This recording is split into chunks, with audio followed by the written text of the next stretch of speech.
Mi familia, como todas las familias de este país, se vio inevitablemente afectada por la guerra.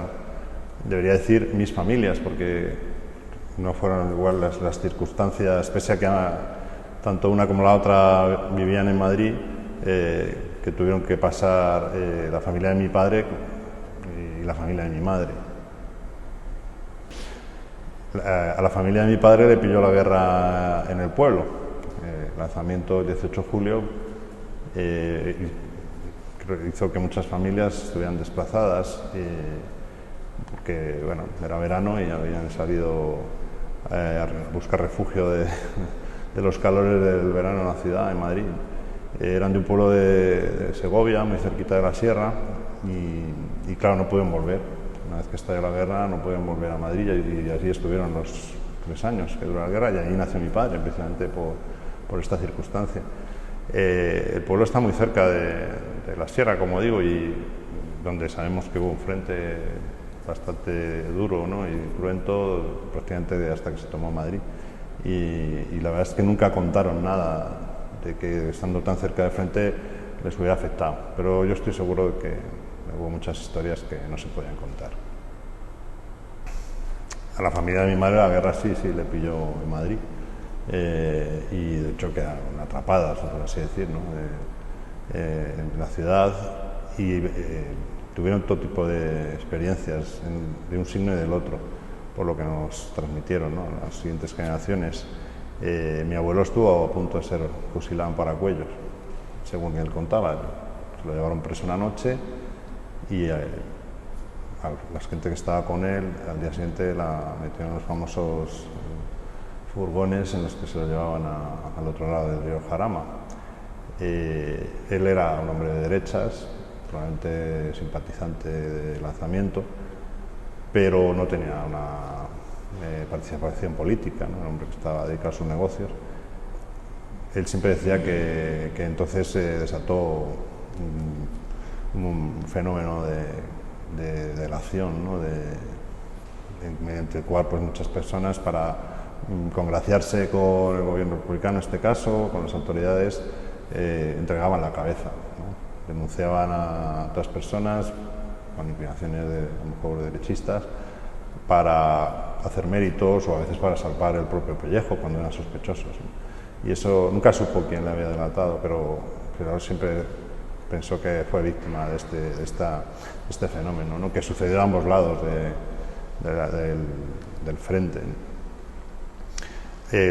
Si no fue a Paracuellos fue porque mi tío Emilio, mi tío Mimi, que tenía una tienda de fotografía y se dedicaba a la fotografía de estudio, como Floro, el fotógrafo de Oviedo, ¿no?, del que hemos recogido aquí sus fotografías, fue movilizado para hacer fotos de los cadáveres que venían del frente, ¿no?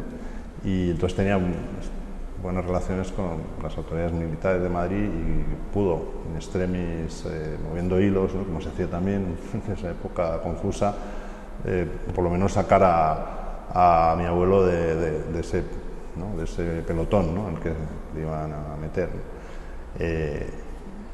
También los hermanos de mi abuelo, por ejemplo, en cambio, ¿no?, eran funcionarios ambos. Una hermana de mi abuela, mi tía Katy, era enfermera y estuvo movilizada también.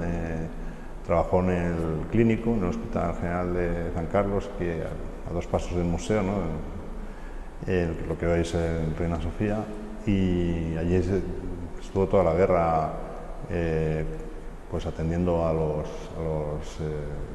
heridos, ¿no?, del frente, muchos de ellos de las brigadas internacionales. Luego contaba siempre historias muy curiosas, ¿no?, sobre algunos de los personajes que luego sobrevivieron y quizás se hicieron famosos, como el mariscal Tito, ¿no?, que habían pasado por sus manos, ¿no?, por las camas que ella atendía. Ella llegó a capitana y, sin embargo, después de la guerra, lógicamente, pues la desmovilizaron y, de hecho, pues no pudo seguir ejerciendo su carrera, fue represaliada, pese a que no tenía una especial afinidad política con la República, simplemente es que le tocó cumplir con su deber. Tuvo que abrir una mercería y con el tiempo pues acabó en el pueblo, como tantas otras mujeres que no se habían casado y que no tenían un sustento. una fuente de sustento y, bueno, acabó, como se suele decir, vistiendo santos. Yo creo que ya pasó unas décadas después terribles, ¿no? Teniendo que ocultar o esconder su pasado, del que por toda ella se sentía orgullosa porque realmente amaba su profesión y la enfermería, ¿no? Y cuando luego llegó la democracia y poco a poco pues se fueron reconociendo, ¿no?, los cargos de las personas que habían tenido un puesto, ¿no?, durante la República y que luego habían sido represaliadas, pues no solo le reconocieron el grado de capitana, ¿no?, creo que ella se sentía tremendamente orgullosa, sino además le pudieron poner una pequeña pensión, pero lo más importante, pudo volver a hablar de su época, ¿no?, del gran profesional de enfermería, ¿no?, algo que había tenido que ocultar con vergüenza, ¿no?, durante tantas décadas.